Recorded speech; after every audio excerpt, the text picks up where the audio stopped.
ఆకాశం ఉగ్రరూపం దాల్చింది. నిన్నటి వరకు ప్రకృతి అందాలకు నిలయమైన కేరళ ముఖ చిత్రం ఇప్పుడు భయానిక రణరంగంగా మారింది. కళ్ల ముందే కొండలు కరిగిపోతుంటే, కాళ్ల కింద భూమి కదులుతుంటే ప్రాణాలు అరచేతిలో పెట్టుకొని కేరళ ప్రజలు వేస్తున్న ఆర్తనాదాలు గుండెలను పిండేస్తున్నాయి.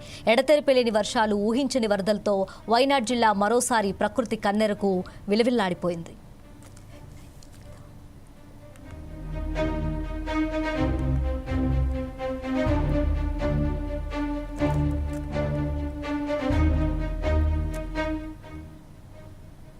ముప్పాడి సమీపంలోని కల్లాడి వద్ద తెల్లవారుజామున ఒక్కసారిగా ఊహించని విపత్తు విరుచుకుపడింది.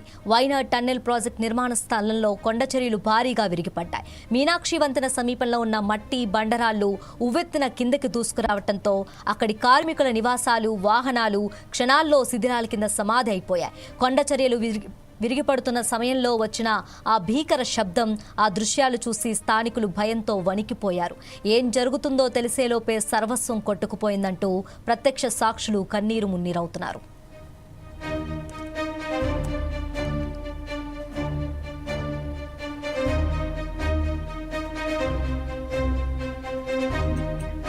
ప్రస్తుతం ప్రమాద స్థలంలో హృదయ విదారక పరిస్థితులు నెలకొన్నాయి. బురద మట్టి కింద తమవారు ఉన్నారేమో అని వెతుకుతున్న బాధితుల కళ్ళల్లో భయం, నిస్సహాయత కొట్టొచ్చినట్లు కనిపిస్తోంది. సమాచారం అందుకున్న అగ్నిమాపక సిబ్బంది, రెస్క్యూ టీంలు ప్రాణాలకు తెగించి సహాయక చర్యలు చేపట్టాయి. ఇప్పటికే 5గురిని తీవ్ర గాయాలతో బయటకు తీసి ఆసుపత్రికి తరలించారు. లోపల ఇంకా ఎంతమంది ఉన్నారో తెలియని సందిగ్ధత నెలకొంది. పరిస్థితి తీవ్రతను గమనించిన ప్రభుత్వం మీనంగాడి, కోచిగౌడ్ ప్రాంతాల నుంచి ఎన్డీఆర్ఎఫ్ బృందాలను రంగంలోకి దించింది. వారు బురదను తొలగిస్తూ ప్రాణాల కోసం అన్వేషిస్తున్నారు.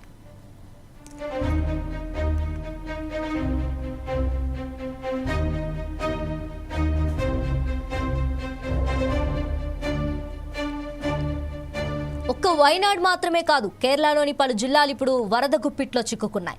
నదులు ఉప్పొంగి ప్రవహిస్తూ ఉండటంతో లోతట్టు ప్రాంతాలు జలమలమయ్యాయి. ఇళ్లకు ఇళ్ల నీటి మునిగిపోవడంతో వృద్ధులు, పిల్లలు, మహిళలు సురక్షిత ప్రాంతాల కోసం హాహాకారాలు చేస్తున్నారు. ఎప్పుడు ఏ కొండ విరిగి పడుతుందో, ఏ క్షణంలో ఇల్లు కూలిపోతుందో తెలియని సందిగ్ధతలో జనం గజగజ వణికిపోతున్నారు. పచ్చని కేరళపై పగబట్టినట్లు కురుస్తున్న ఈ వర్షాలు ఎప్పుడు శాంతిస్తాయో, ఈ కన్నీటి గాథలకు ఎప్పుడు ముగింపు పడుతుందోనని యావత్ దేశం ఆవేదనతో ఎదురుచూస్తోంది.